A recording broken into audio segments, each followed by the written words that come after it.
Hey guys, so we're at the train now and we are on our way to Xián.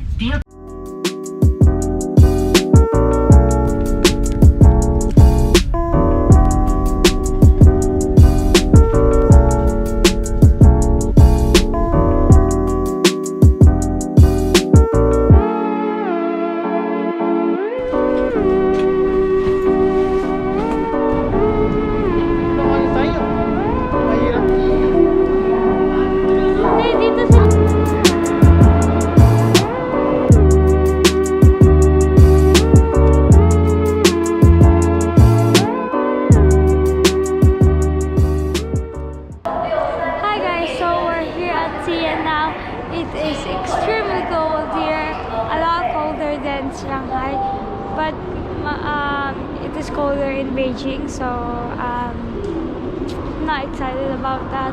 So right now we're on our way to the hotel.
So this is our hotel and we got in and dropped off our luggages, and then now we will eat where?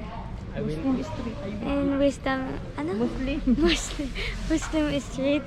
So I'll show you guys the room later because it's getting cleaned right now. That's why I didn't show you earlier. So the only room that we had was my parents' room, but when we get back then our room would be ready, so I'll see you guys later.